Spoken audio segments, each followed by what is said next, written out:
All right. I want to answer a few questions. Does it answer questions? I want to talk about a few topics that you guys have given me to talk about. I really appreciate it. All the feedback. I appreciate that people are listening to this too. Like it's surprised because in my head I have an internal monologue going all day long, and I hate listening to. I hate listening to me. So it's amazing that anybody else, but I get it. It probably helps you. You probably hate your own internal monologue too, and you're like, if I have Kyle's stupid going through my head, then it occupies and it keeps me from hearing my own stupid. And at least I get to listen how stupid he is and laugh and think, well, at least I'm not that stupid. Which is, I'm pretty stupid. I mean, here's an example of how stupid I am. I caught the vid. I got the vid. So how'd that work out for me? And I'm vaccinated. So some, of course, going to tell me that it didn't work. But I swear to God, I didn't even know that I had the vid. I mean, I didn't. I got a little stuffy nose, maybe. I don't even know if you call it stuffy. I feel so fine.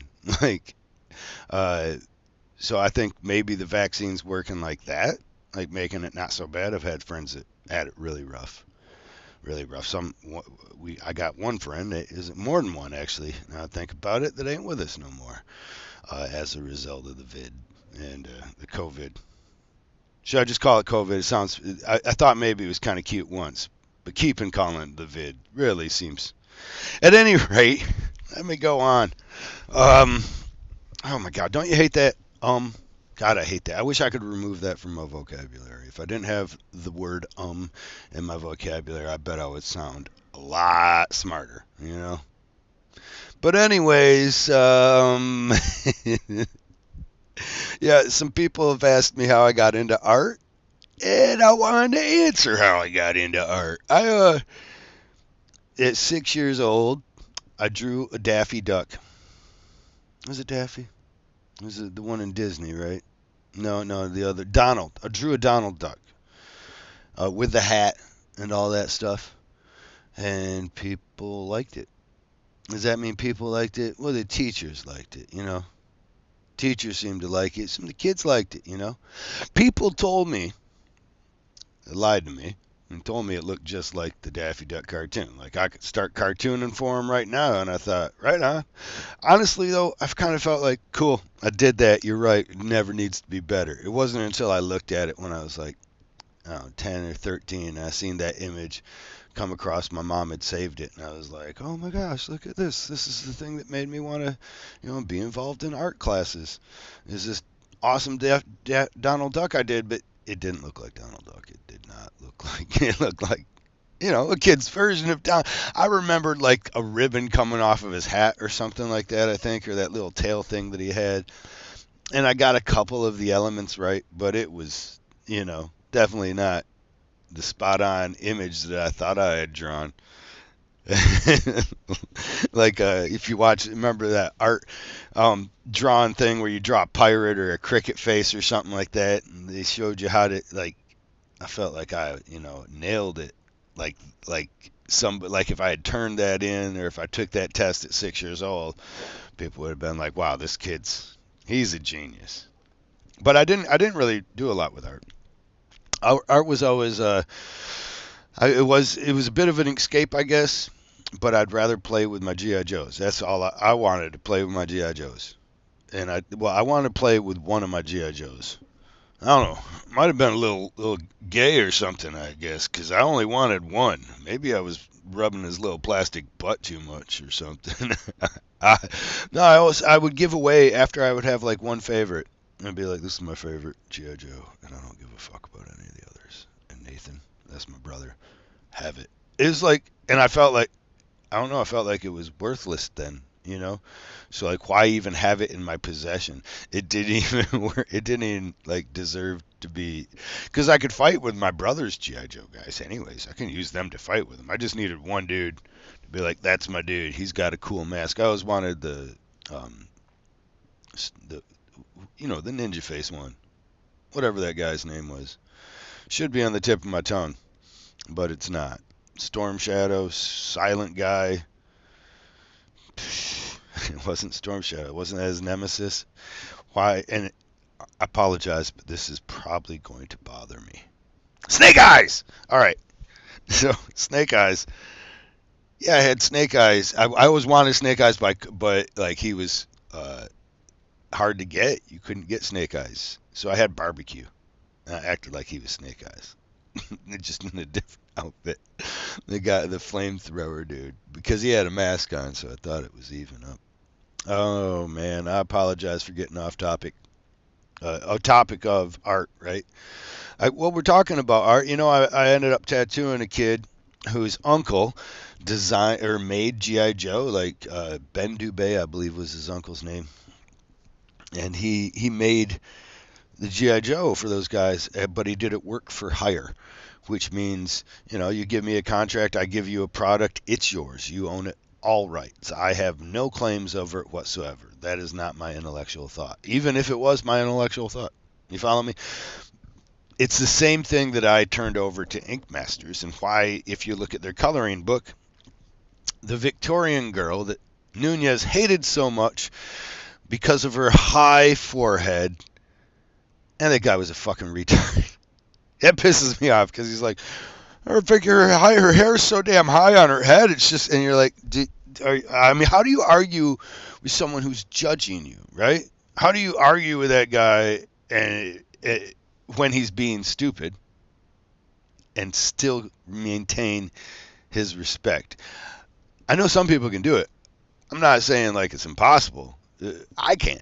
How do I? I guess that's what I should say. How should I?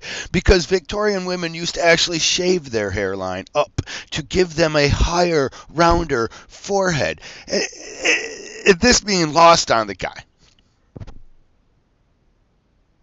Truth be told, I think I just did a high forehead because I seen images of Victorian people in my head. I seen the one in my head, and it had a high forehead. I never researched this, so I guess I couldn't have really been like, well, dumbass Nunez, but I don't know if you know this, but they used to like egg-shaped heads. I mean, if you look at any of the queens of back in the day, you're like, what the fuck is wrong with her hairline, right? Well, that was in my head. It was like Queen Elizabeth or Queen some Francis, one of them fuckers. You seen images. We had to study them in art class. You had to study all this Renaissance stuff. So you see these high forehead women, and he starts beating up. Wow, Kyle. You let me ask you a question, Kyle. Who cares? I'm gonna move on. Probably actually more people care about that than my other thoughts on art. Is how I felt about Nunez. But he was a bit of an idiot in his judgments. You all see how it is. But at any rate. Moving on. Art was awesome for me. I loved art. I just did decent in art classes. I never gave a fuck to really draw. I know there's probably somebody sitting at home like, if I had your talent, I would draw every day. Well, motherfucker, if you wanted my talent, you would draw every day. I'm just really, really fucking good at it. It's just really easy for me. I don't know what stops people from doing it. I can learn some things quicker than others. Really, I shouldn't like to. I'm not saying like that's. I barely succeed at being a human being, but some things I have an observation of things, the fine things, the finesse of things that allows me to learn them quicker than other people. And I think that's all it was with art. See, a lot of people just give up. If you want to be a better artist, stop giving up. Draw it until it is ugly. You know what I mean? If it's starting to look ugly, keep going. Keep striving for it. Keep trying to make it. It's going to get better. I promise. You guarantee you, as you keep working at it, applying a couple of the techniques you should know if you're trying to be an artist, a little bit of shading, a little bit of line work or whatnot, cross hatching, how to round out objects with cross hatching. As you work through that, it's going to get better. And then at one point, you're going to go too far and you fucked it right up. So I used to just keep going until I'd fuck it up. A lot of people get to something that they like and it's a little bit nice and they want to stop there because they're scared of fuck it up. Who cares? Fuck it up. Better fuck up that than the skin later on.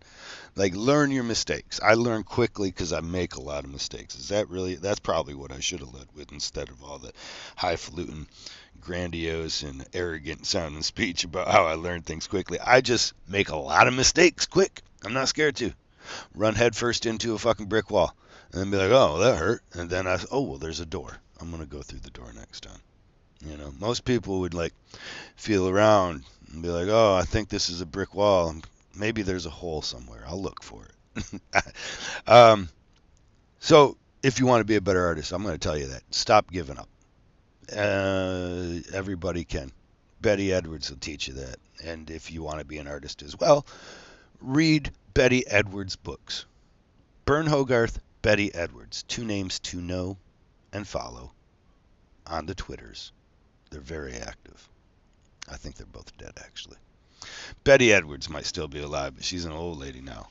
Advanced or drawing on the right side of the brain and advanced color theory. And Bern Hogarth did the dynamic series. He did dynamic figure drawing, dynamic wrinkles, dynamic blah blah blah, dynamic heads. But and his reading his text is he's pretty old. I mean, he's gone. It's old shit. So like a lot of it don't make sense when you're reading it, but then if you read it and correspond it with some of the figures that he's drawn, it does start to make sense. And even though they're not anatomically right, the way he draws them gives him the ability to put any imaginary figure in motion, which I do not necessarily possess, but he does. And studying it, if I wanted to, I would, because I would make a lot of mistakes. And man, I almost want to just edit that part out. Like, don't talk about your weaknesses. You ever about to get in a fight with somebody? This is what you should do. Besides a couple of things, first, number one, put your hands up, right, and open palm. And I shouldn't say number one really, because this is aside from what I was getting at. Basically, what you should do is try and engage them in a conversation. Ask them why they're so eager to fight you, and try and find out if they have a fighting past. Yeah, what are you, boxer? Fucking wrestler. This is what you can say when you're circling around somebody, or looking for the egress. Because why take a punch ever? But then, yeah, man, I'm fucking boxer. Oh yeah, you fucking pussy. What, you had to quit? You ain't good enough. Well, now he's gonna want to respond. Nah, man, I got a fucking injury. Like, yeah, which fucking? Oh, you hurt your tibia or something? And then he's like, no, my meniscus. Oh, I'm gonna kick him right in his knee, right? I don't know if meniscus is even in the knee. ACL, whatever. You're gonna fucking identify their weaknesses. So I probably shouldn't have started with mine, I guess. I can't draw any figure from my mind in motion myself. I have to draw blobs until they start to make sense, and then I work backwards from the blob using Bern Hogarth's figures, because that or his shapes, and then I'm like, well, what shape should this be here? Now this got the blob in the motion that I want. What shape should this be here? Bern Hogarth is responsible for Spawn and your ideas of Spider-Man. The movie Spider-Man even uses the theories of Bern, because they went kind of from they liked McFarlane's ideas of a twisting, spinning, kind of legs everywhere Spider-Man. I shouldn't say legs everywhere because that implies 8, but just in motion and movement. And they liked that. And, that was Todd McFarlane, who also owns the baseball that Jose Canseco hit, or Don Mattingly. Completely not needed information, huh? Anyways, Todd McFarlane also brought you Spawn. And he did he did Spider-Man in this awesome way that the rest of comics followed for a while, or tried to be, and it's really become part of our, like, he's kind of the new, I won't call him Frank Miller, but I would call him Jack Kirby. He's kind of like, he was like Jack Kirby. After him, there was a different shift in the way comics were drawn. They were able to go a bit more cartoony or a bit more abstract, whereas before they were trying to get more and more close to like lifelike. And then this went back to being a stylized, kind of like cell shaded. Is this getting boring yet? Kind of like cell shaded video games. Candy told me, talk what's on your mind, and don't feel bad about talking for a long time. I keep trying to make these things short and sweet, and she said don't. So I apologize. I'm not editing myself, and I'm not doing retakes really on this. So I'm just going off stupid when I should be telling you about my involvement with art. I'll get to the point. All right. So 6 years old, draw a duck. People like it. I just then my mom put me in art classes. In the church they were offering some. She paid like $25 for or something like that, which was a lot of money to us and probably was a lot more back then anyways.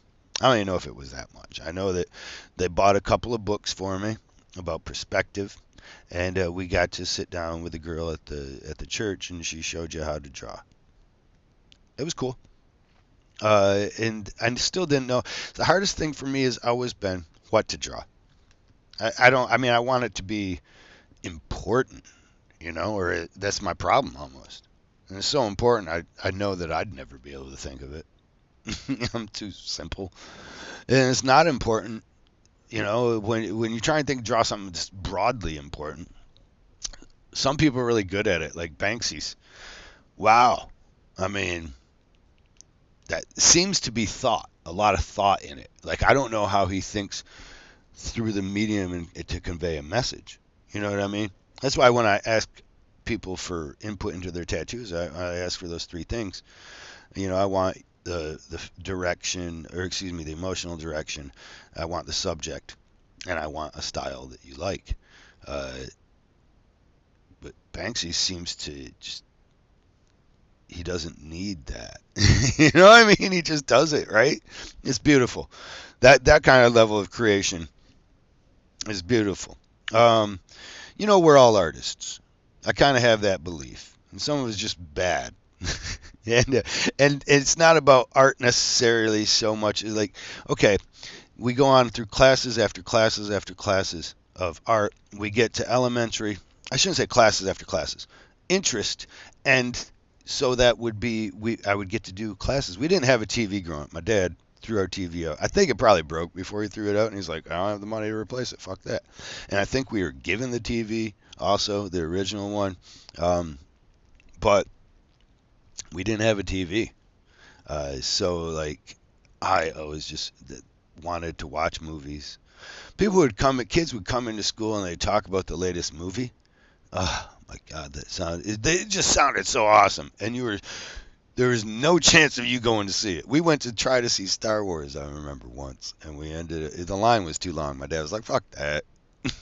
He didn't swear. But he was like, nah, we're not standing in that line. It's crazy. And we went and seen Song of the South, that Brer Rabbit. I liked it. My brother was so disappointed. I liked it because it had a couple of cartoons. It was pretty boring and not nearly as cool as Star Wars. But I didn't really understand, I think, that there was a trade-off, that I wasn't going to see Star Wars still. But we didn't. Might have been sold out, man. Star Wars is one of those things. Check it out. Here's what happened. Star Wars we went crazy for. Rightfully, wrongfully, I don't know. It's a good storyline, really. The first two, geez, great, right? So Star Wars, everybody goes crazy for. And then they want to have something like that they can share with their children, that awesomeness. And so comes a well-written movie and with the Harry Potters, little Harry Potters. And they go fanatical about it, right? Just like we did with Star Wars. And the money, the enterprise that is Harry Potter, that is just the toy industry, that is entertainment, and all these things wrapped together. They were like, yes, look it, let's monopolize. We missed out a little bit last time. Let's fucking go all in now. Let's push it. And so they took the fandom to another level, right?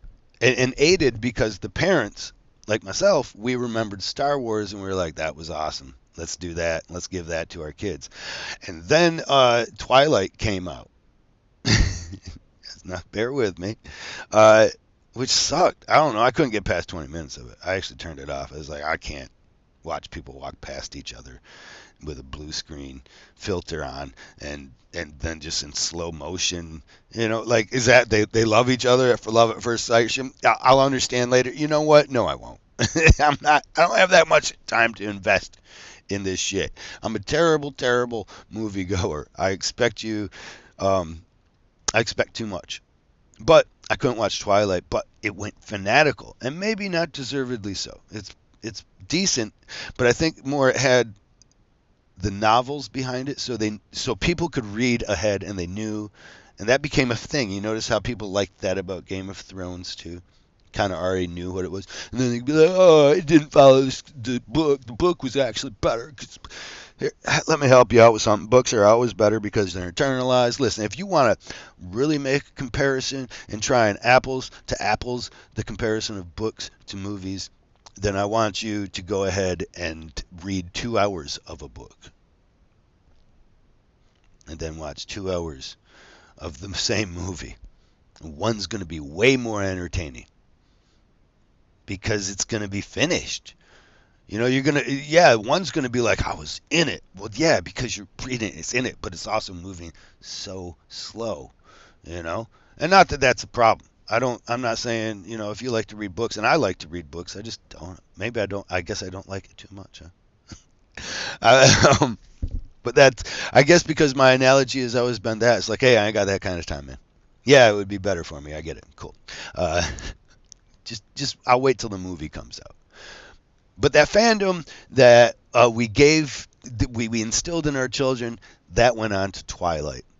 As they grew, because they were now at the same age, those children are no longer Harry Potter watching age. Not that they wouldn't still watch Harry Potter, but now they're imagining romantic ideas, and they're moving into preteens and teens. So all their hormones are going, and Twilight spoke to them because they already had that fandom in them. And then, of course, from that, we a couple years later, they were watching the 50 Shades of Grey, and all with the same stupid, like the same, like, I'll wait in line, I'll camp out here. That's, um, maybe it ain't stupid. I shouldn't say stupid. Now listen, see how much I'm like my dad though. I'm like, I ain't fucking waiting in that Harry Potter line. And he was like, "Fuck that Star Wars shit." uh, art. I love movies because I never got them. You know what I mean? So it built up this desire. I never got to really watch them. When E.T. came out, I didn't get to watch E.T. When Star Wars came out, I didn't get to watch Star Wars. Um, some movies people are surprised when they find out that I've never watched because I do even know a lot about them because I would be so interested that I would read up on the actors, the directors, even later on in life. And actually, by the time I was into directors and paying attention to directors, I was able to watch movies.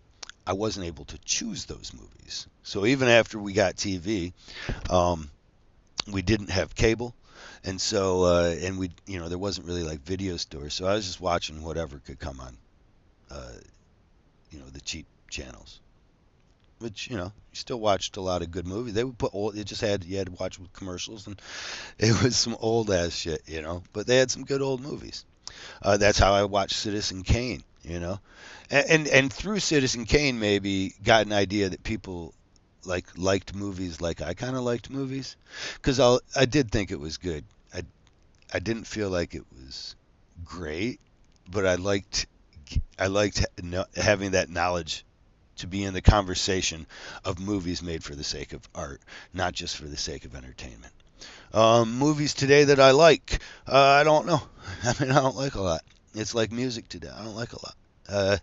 Yeah, there's a few people that make. Was it? There's that guy that made The Lighthouse, and didn't he also do The Witch? I like those ones. I like that guy that did Hereditary.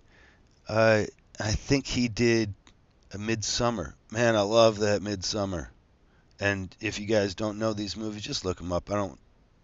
No, I mean, who wants? You don't want to listen to me give you or movie reviews. Um, and I don't know the names of these people making them either. Sorry. I understand one of them's coming out with a new movie soon, and I am excited. And so like sometimes when a filmmaker will come out, I really like M Night Shyamalan or Shyamalan Ding Dong when he came out with the Broken, or was it Unbroken, and before that with Sixth Sense. And then it felt like everything he did after that was kind of crap.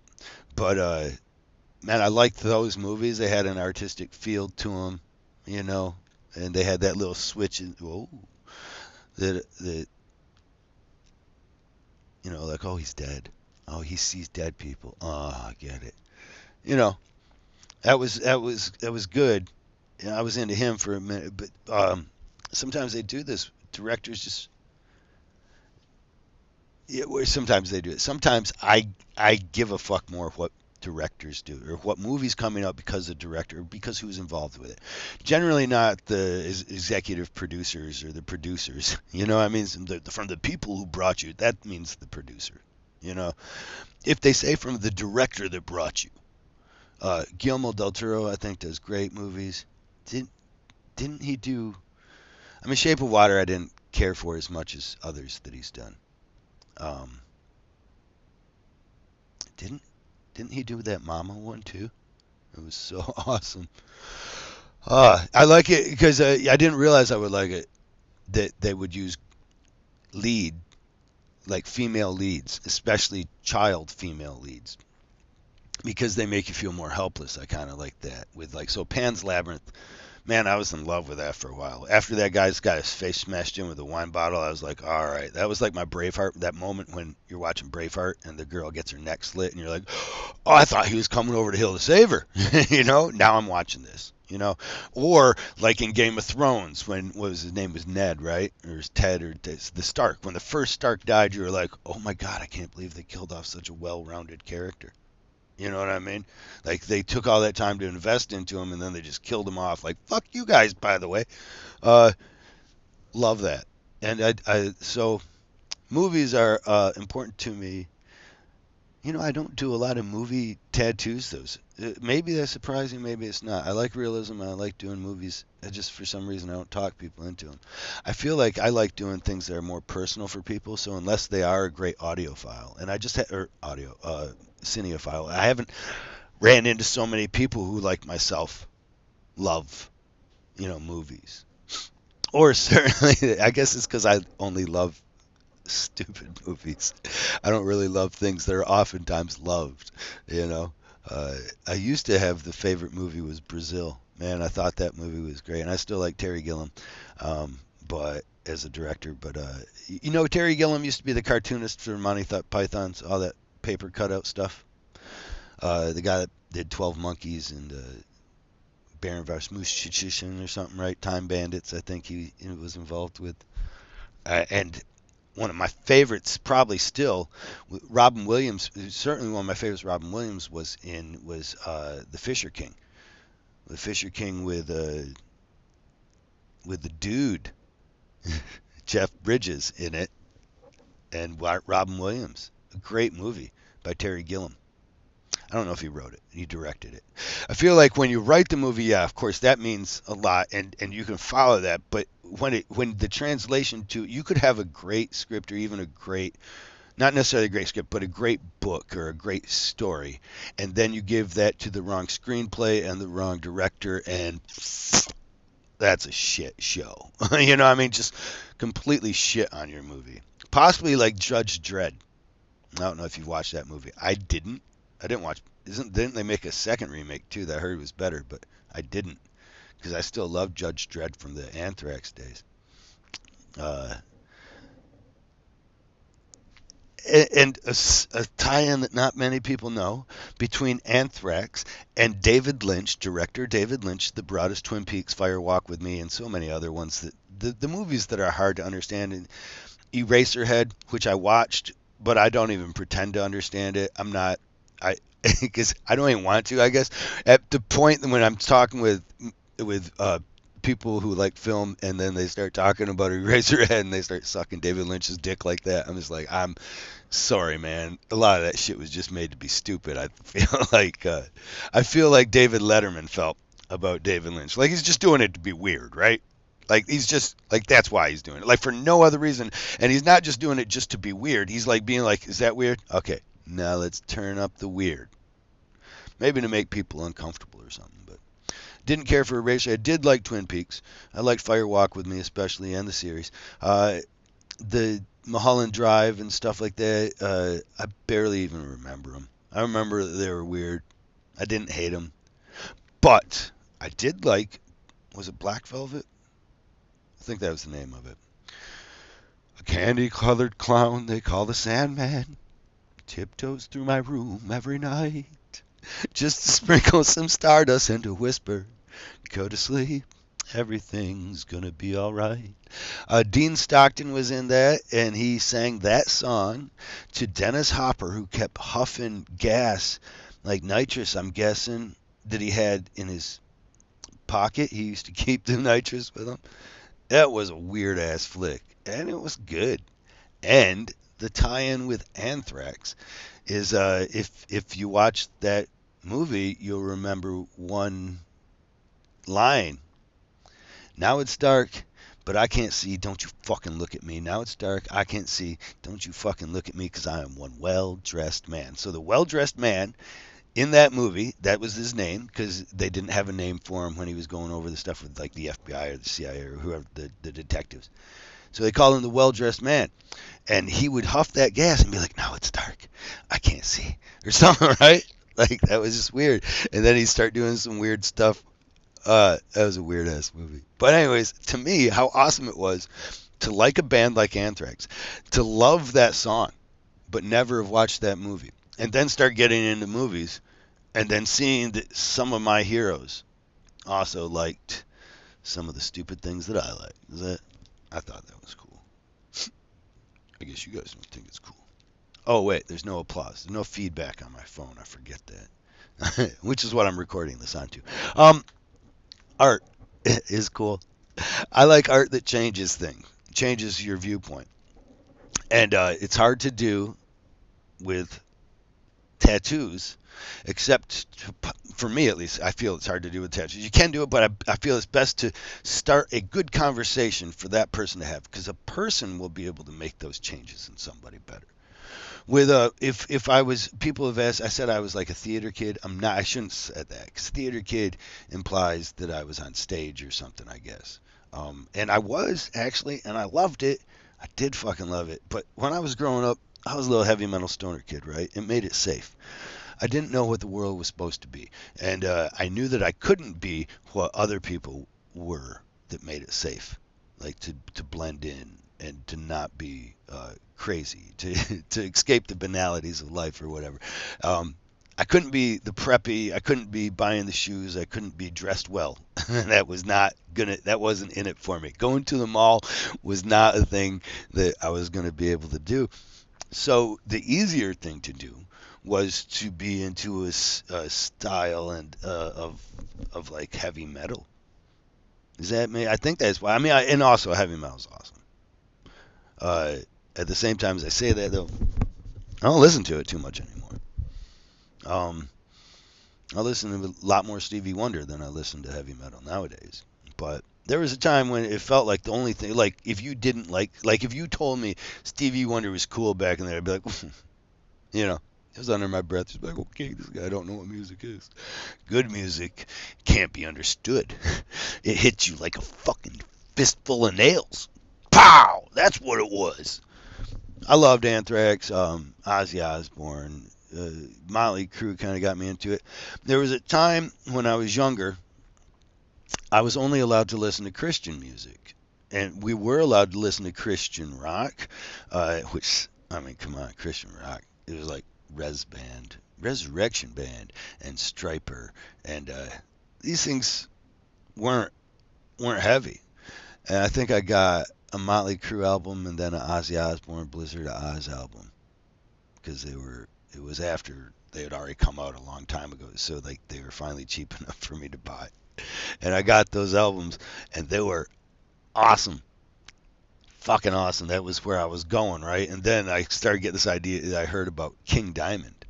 And sometimes it's funny to me how it was actually the fashion of the that would drive me. Like I would see a dude that I was like, oh, I want to be cool like him. Look how long his hair is, and he'd be wearing some kind of like, jean jacket with the thing sewn on the back. While sewn on the back says King Diamond.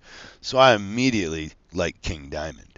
Which honestly, King Diamond isn't that good. I mean, he's not bad, right? I guess, but the irony, he was more about theatrics, which I didn't know he was creating like a heavy metal rock opera with his performances.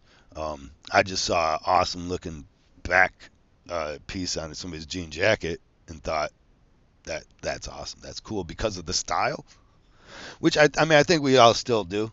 Like of anything, like it makes it easier to like things if it's if it attracts you, like shiny objects and for fucking birds and shit. But heavy metal eventually. a lot of people that listen to heavy metal liked Pink Floyd, at least around my area. So it wasn't crazy to have an Iron Maiden album and a Pink Floyd album. And I heard a couple of Pink Floyd songs, and I kind of really liked them because I'd been missing melody, I think.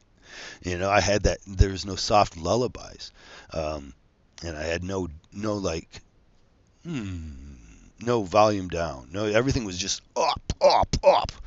After my dad passed, everything kind of just rah, had to be an angry scream. And when I found that I could like uh, Pink Floyd, because people with long hair still like Pink Floyd, so I could like Pink Floyd. Um, that kind of helped me transition to other things because it was soft. And eventually, when I got to the age where I could really just evaluate my likes in music aside from what my friends liked and what other people liked, I realized I liked, this kind of melody, and I found Bob Marley somehow. I forget how I found it, but then that opened up the doors to everything.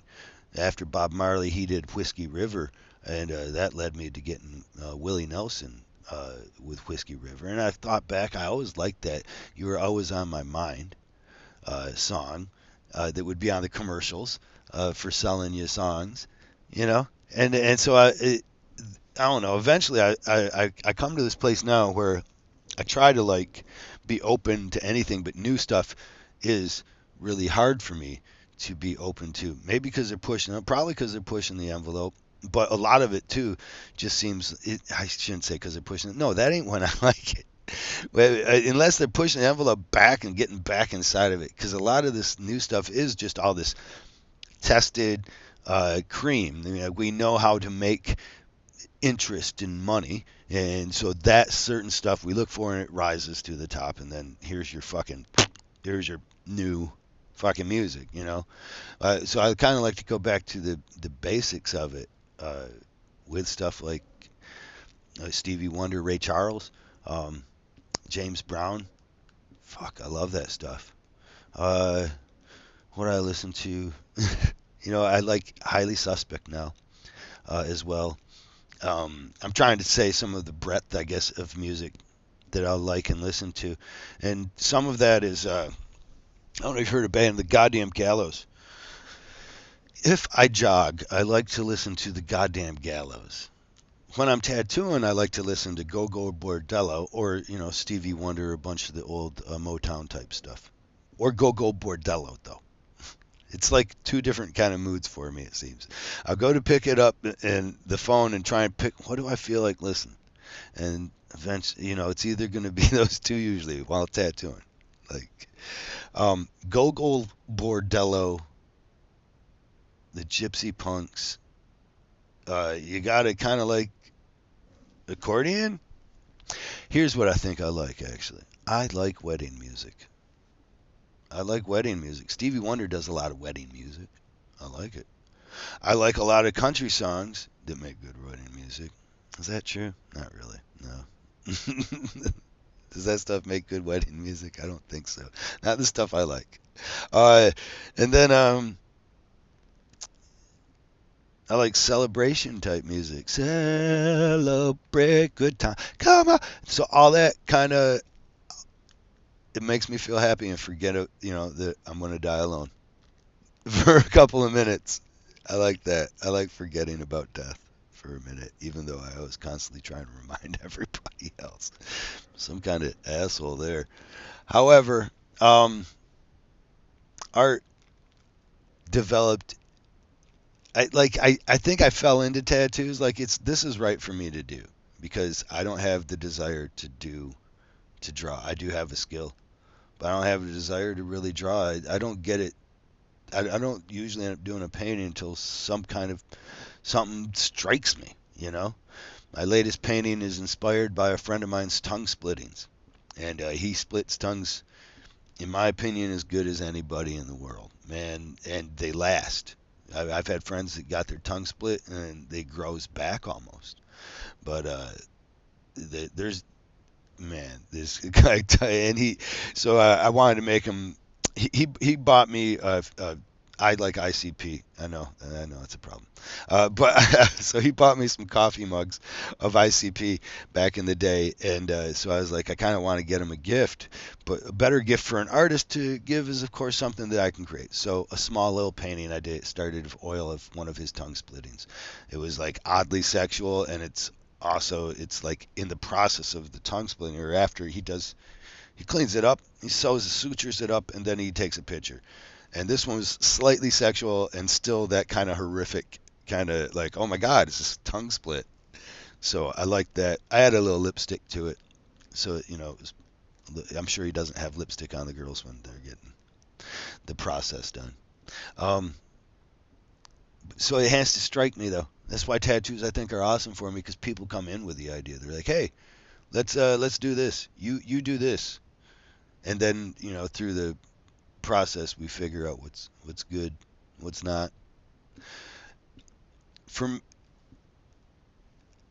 for me that's awesome because I don't come up with the ideas, man. I'm just not. I don't care. Like you can give me your theme and stuff, and then together we'll work it out. You know what I mean? I think I've already said that or stated that enough. Oh, I might be getting near the end. Candy said talk long, and I had an idea a second ago. I was like, I wanted to talk about something, but people asked how I got into art and the kind of art. People have asked. It seems like you guys kind of want to know the kid more than you give a fuck about like a Ink Master. So if you guys want to hear more Ink Master stuff, feel free to please let me know exactly what that is. Because I really like being able to put that up because, man, Netflix is insane. There was a certain level of fame that you got from being on Spike TV, but it wasn't like network fame. Netflix is like a network. I feel like the popularity has changed. Like I go to the store in a mask and people recognize me, you know, and that's weird, kind of.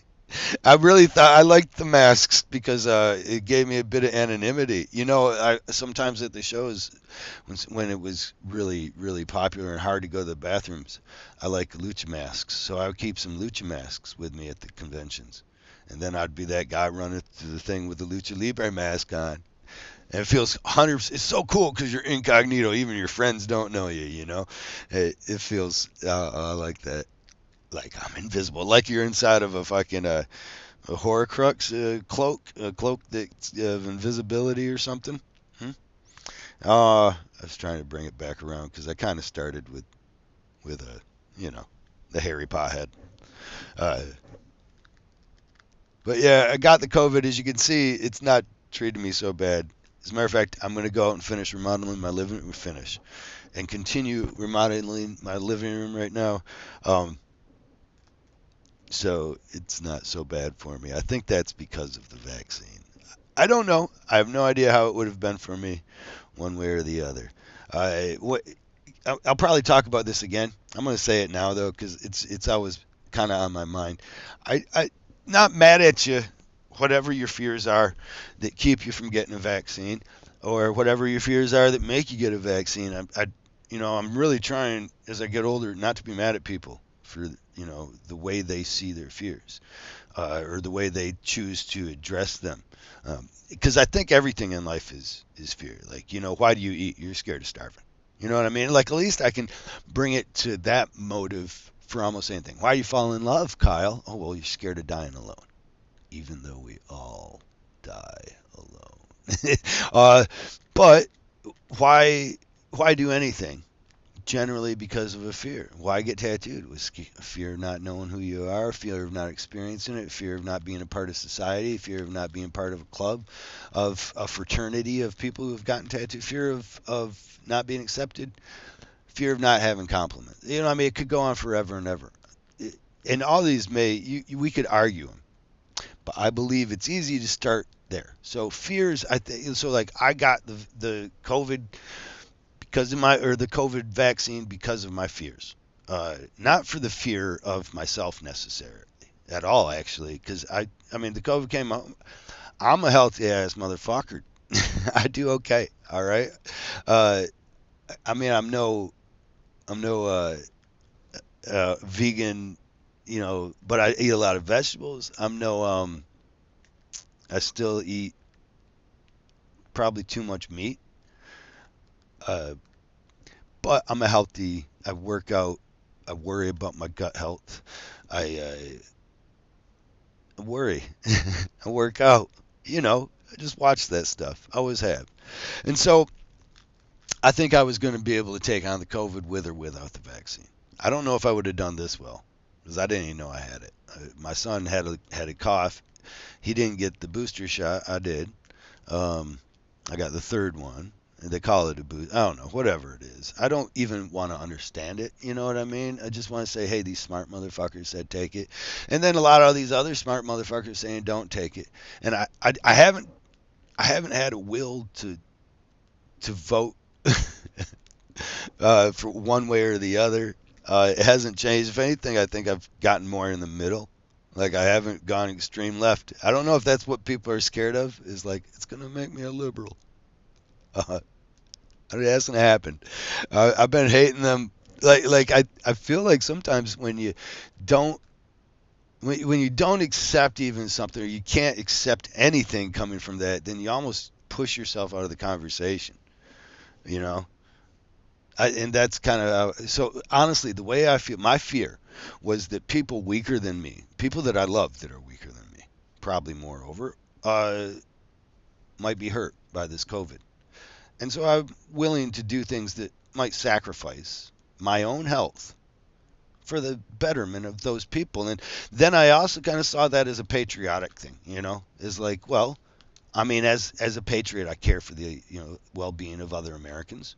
Um, and just as a world like a patriot to the world, like right, like I care about people's well-being. I feel good about that. Now, if I'm doing the right thing, that could be argued. I don't know. None of us do though, right? I mean, like if we accept that I don't know if what I'm doing is right, then none of us. Come on, you got to be a smarter person than we are. If you're smart as you are to know whether or not this is good or not, have the future sight like that, the foresight like that. If you're that smart, you're not listening to me right now. You know, come on, let's be honest. You ain't, you're listening to some doctor or something like that. You're listening to Stephen Hawking talking to a computer. You're doing something different than this. Um, and so I was scared about the vaccine hurting, specifically people in my life that I cared about. And it did affect a lot of my loved ones in bad ways. And I believe most of them that got, yeah, all of them that have done bad have been unvaccinated. And I don't know the reasons or beliefs on it. This thing might be a microchip. Maybe they're tracking me. I ain't doing nothing to be honest. I ain't robbing no banks. And maybe they're gonna put me in a fucking thing, and this is the slippery slope and blah blah blah. Well, honestly the problem is I've been hearing all these slippery slopes for so long, and I haven't seen them. I mean, they've been about to take my guns away since before I couldn't have any. I can't have guns. I'm a felon. So, which I should get expunged, honestly, but it's been a long time. But at the same time, I don't know that I'm a good person with guns. And so I'm this weird kind of, it seems like I'd be liberal a lot of times, but I'm really disappointed in the direction of the Democratic Party, I guess, who are kind of the liberals. And I want to, but if you're too right side, it's too hard to actually have a valid criticism of the left that isn't based off of your own aversion to it. Do you follow me? Like, so I want to live somewhere in the middle anyways. I think it's better. I know that if I believe all in almost any subject, the left or the right, then I'll be missing out on the fact that this isn't a left or right, and it's actually more spherical, and it's somewhere maybe close, concentric from the center. You know what I mean? This is the left and right gives us this linear thinking that I don't find healthy. It's not That's not the way we are. We're humans. There's not Democrats and Republicans, and there is though, unfortunately, and the more there is, the more problems I believe we're going to have. That's where the real division gets. That there's money inside there that doesn't want to allow you to imagine any differently than that linear plane. Because when you're linear like that, they can put you on a fucking graph and they can chart you. They can make their money or they can control that. That's that's my fear of control, and I see it every day when people don't listen to commercials. I don't know, that's stupid, but they are mind fucking you. Heads up, like into whatever, whether it's fucking Rachel Maddow. Oh man, I didn't want to get this political with it, or whether it's fucking Sean Hannity or fucking Tucker Carlson, uh, whether it's Keith Olbermann or Bill O'Reilly. They're trying to put you on a linear thinking.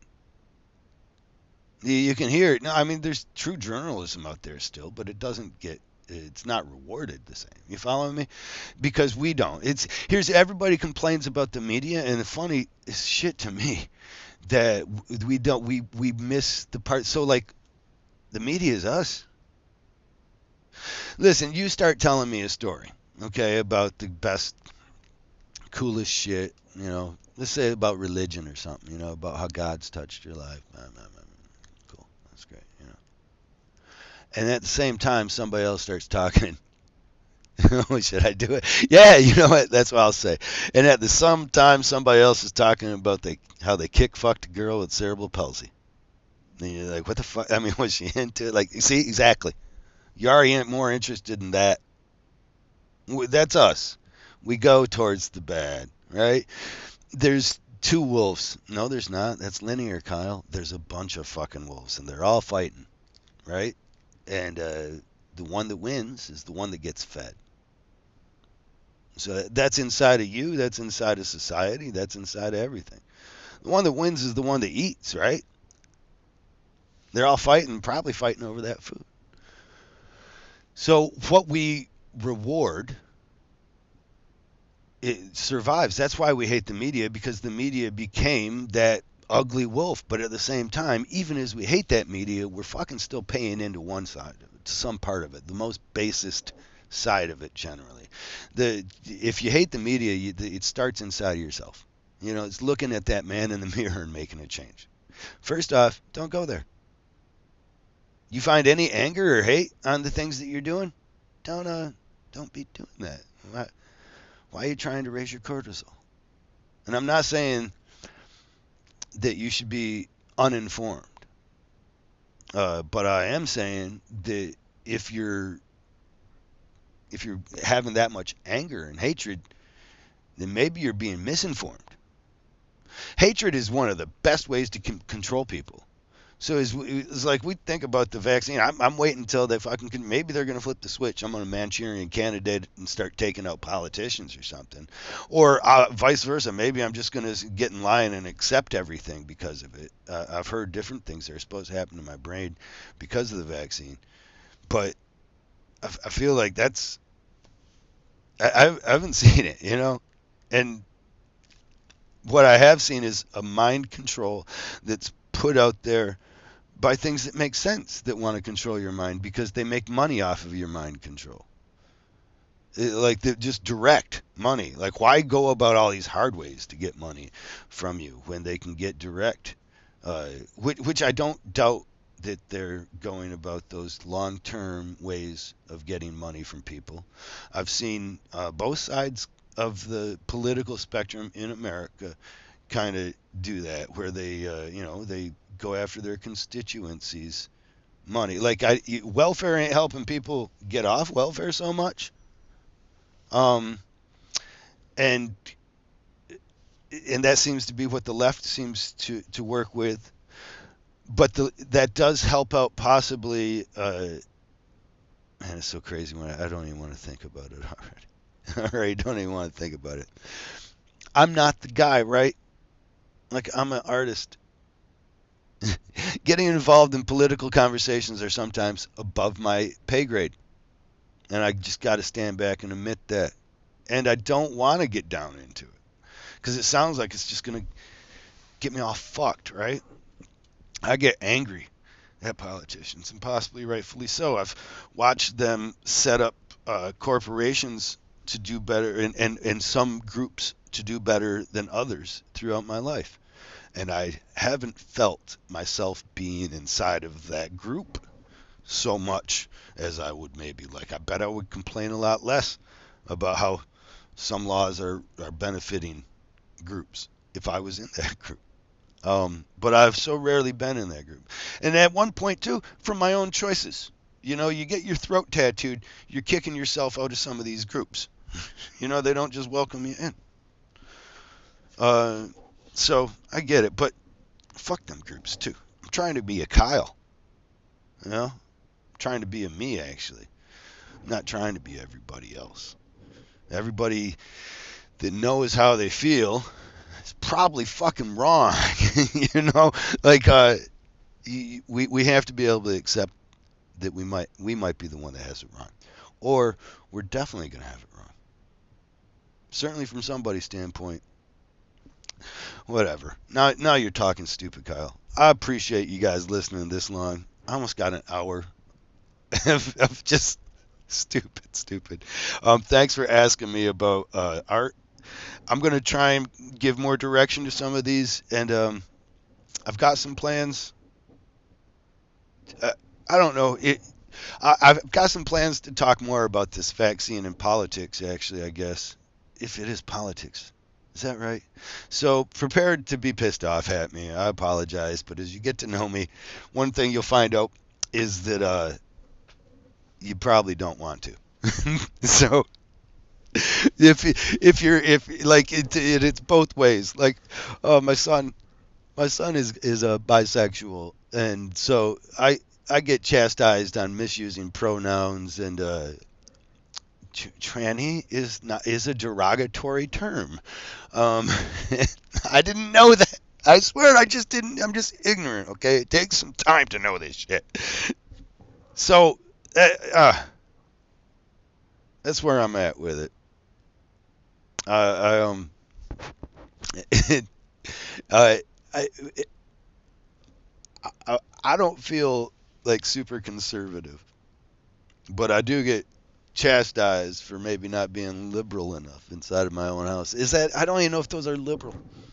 I do know that it seems like conservatives don't like to imagine anybody should be anything that they're not. Like that they are perfect, and this is the way we should. I am the template that all should work towards. I understand if you don't achieve it, but if you're not even trying to work towards it, what the fuck are you doing? I will make laws against that. And it seems I don't have as good a basis, I guess, on what the liberals are trying. The liberals are always trying to force me, though, into feeling like I'm a piece of shit. Like everything I've done up till now has been fucking something. And probably, okay, but I watch you too. You're fucking shit up. Like Dave Chappelle's got it right in this one, okay? Like you guys didn't hear the whole fucking thing. I'm not mad at Dave about it. And J.K. Rowling, I've actually defended. I'm waiting for the one. Everybody tells me she's transphobic, and I'm like, I haven't heard that yet. But I would understand why she might be becoming angered at the trans community on the Twitter where she's engaging with them, because fuck everybody, because there's so much animosity and they're just jumping on, oh well, if you say this then you say this. It's the same thing that happens in these fucking news things. These, they call them news, it's in these entertainment channels that we watch. They fucking, they tell you what to think. They say they follow lines of logic that aren't necessarily true, but they follow them easily there because they imagine the world in this linear straight line, this side or that side, kind of a thought that doesn't even exist. And so when they try and force reality into those straight lines, then they start to force your thinking too. You know, and they get to, so that means if X, A, B, and C, then that means X. No. that could be so many different other variables. We're not, you're not putting everything on the table here. You're just imagining the one that fits your political narrative, and then you're going with that one. It could mean that. And the problem is actually that That's the most likely. However, unless we accept that there could be others, then we're just accepting somebody else's opinion. Who is showing an interest in controlling our dollars, how they're spent? If you go to a news channel, that's what I'm saying. You go to, and I'm gonna talk about this again. We're at the end of it. You probably already stopped listening, so I'm gonna end up doing another one of these. I already know it because I'm so pissed at the news and the way people don't see how it works. When you turn into a news organization nowadays, it's generally a 24-hour one, or it's affiliated in some fashion with somebody who is running news 24 hours. That means right there, in my opinion, when they have a commercial on during any of those news programs, that there is a control over you as the consumer, an amount of it, right? Like, for instance, one control is just like if I'm an advertiser and you run stories that I don't like, well, I'm not going to advertise with you, right? Like if you ran a story about how I'm giving people lead-based paint in their children's toys, and I can't sell toys because you're doing this story, fuck you, bruh. I'm going to go to a different station. And I'm taking an extreme example that isn't even illegal, but you following me, right? So, like, think about Pepsi. That's what I'll say. You're going to hear this too many times. I'm sorry, but think about Pepsi. Pepsi. They advertise Pepsi. That's the head corporation, right? But they also make Mountain Dew. They advertise Pepsi with reminiscence and nostalgia. So it goes out to certain news organizations in an amount. You know what I mean? Like there is somewhere somebody that is being like, let's spend this much here. And they are studying this shit. That's their job, is to study market and demographics. They're and trying to corner their market share. All these words that aren't part of our normal life. That's their job for this product, for Pepsi. And then they got Mountain Dew. And they got another group of people doing that for Mountain Dew. And to me, it strikes me that a lot of one is where they imagine the kids, and a lot of the other is where they imagine more of the adults. So like reminiscence and nostalgia is better to sell Pepsi. But young daring do devilers that love the caffeine, the chocked full of caffeine, well, the best way to sell them is on some place that gets a younger demographic. But they're going, the monies are going to the same head. So one might be advertising higher on MSNBC or CNN or something, and the other more on Fox or AON or something like that. But it's still, the money's going, which means also, in my opinion, that the MSNBC, they know who their advertisers are. Fox News knows who their advertisers are. They know that they have to run stories that make their advertisers happy. And then there's this one thing just with psychology. Now, again, these people that work for corporations, they're better psychologists than I am. But I could tell that when I ask my child 3 questions that he answers with a yes. Hey, do you like your grandma? Fuck yeah. Grandma gives me ice cream. Yeah. Do you want to go over to your grandma's house? Pretty much answered that question with the last one. Yeah, love grandma. She gives me ice cream and she makes fun of you. I'm good. Yeah, I want to go to her grandma's house. Right on. Do you mind cleaning up your room? I didn't even say it was dependent on this, but he's like, yeah. He said yes, and he says yes. It's easier when you're already in a mood of saying yes, especially when things are the way you already assume them to be. Now, I ask the same kid, I'm like, hey, you want to go to your Uncle Bad? You like your uncle? Uncle Bad Touch? No. You want to go over to Uncle Bad Touch's house? Fuck no. He touches me bad. You mind cleaning your room? No. No, I don't want to clean my room. The line just follows. So if that's an advertiser recognizes that same thing, which we know that they're smarter than me, then so they do. Well, now they have to make their news fit inside of the parameter that actually doesn't challenge me too much, that challenges me the least to imagine my world as different than it was the day before.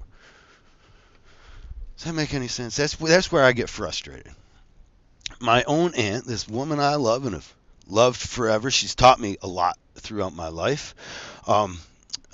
She always lived out in the farm.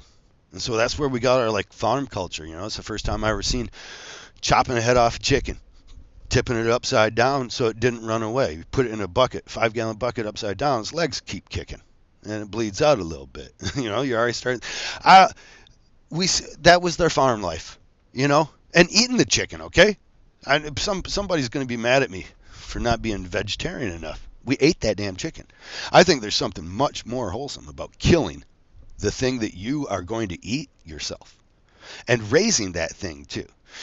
And it's not wholesome, I get it, but it's more wholesome than the alternative of an industry of doing the killing for me because it's dirty and I don't like it.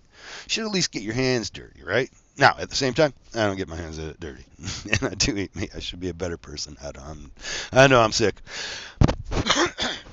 I need help. But my aunt, in a conversation at one point, she turned to me and she said, when we were talking, I was surprised by January 6th, actually. When that happened, I was really surprised.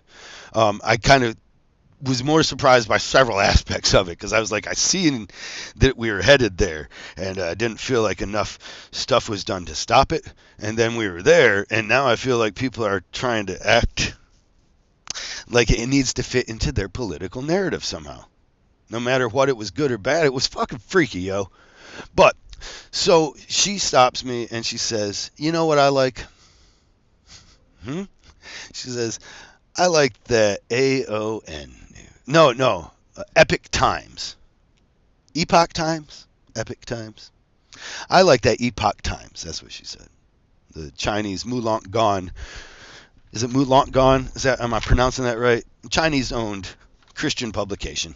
That also brings us when you go to eat at the sushi joint and you see the girl Xu Yan and she's dancing. And then they've existed for some time trying to instill the idea that Christian values and Christian traditions are already naturally part of Chinese life and have been for a millennia. Although they are not, but they've been trying to work that back into the past. It probably to further a Christ agenda, which God bless him. Christ had a good agenda. I'm not going to be mad at you necessarily for trying to see that to its end. The Epoch Times, I do have a little bit of problems with the reporting that I've read before, but I have problems with so much reporting, right? Because everybody's slamming clap back. All this, and it's just obviously clickbait type shit that you're trying to get me. You're getting my attention. If it bleeds, it leads. It's the same things that already apply. Like, we need to make the change to ourselves to change our media. We need to stop going, I hate the way the media does this or that. Fucking, well, quit clicking on it. You know what I mean? Like, it needs to be, and maybe more people need to talk about it. To say, hey, I actually decided to stop clicking on anything that said slam. A few keywords I've developed: clapback, slam. I don't know, there's others. But you already know where I'm going with it. If it says these things, I don't necessarily need to read it. I might read the headline. I got enough, I almost guarantee you, from that, right? Somebody said this, somebody said that. Two people are talking. I'm getting involved in the middle. Ooh, how do I feel about it? And I'll talk about it at the water cooler. And somebody else, meanwhile, is selling me an ad in between all of it that I didn't even fucking pay attention to. It went right straight into my subconscious, past my prefrontal cortex. And now it's branded image. It's brand loyalty inside of me now because everything feels right with it. Like, no, that's the problem right there, is that your news has been sold as entertainment to you. And entertainment is backing up your worldview so that it purposely does not challenge you, which is not good.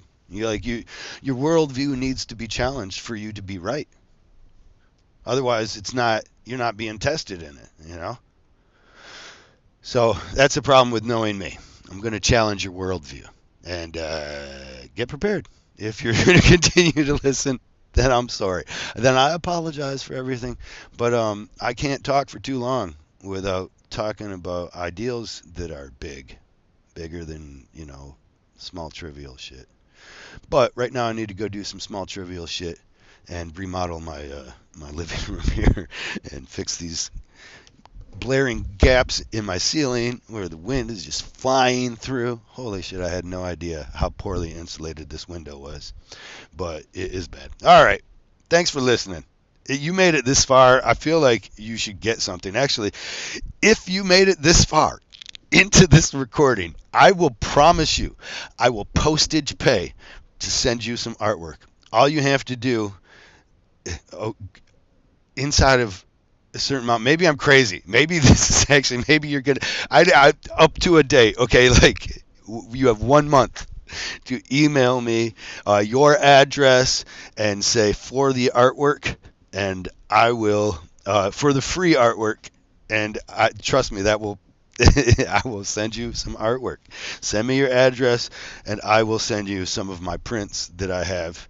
Um, and that will prove that you've made it to 1 hour and 10 minutes into listening to me pontificate about absolutely nothing at all.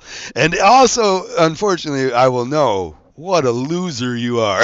No, I'm kidding. You will share in the kind of loserdom that I know I am. Because you made it this far, which is it might be some feat, but it's no accomplishment. However, we are going to reward it with some badass prints. I got some nice prints. If there's only a couple of you, I'll send you out some of my good ones. I got a couple of. I'll send you out my Jesus painting, maybe, huh? Oh shit. All right, we'll talk to you later.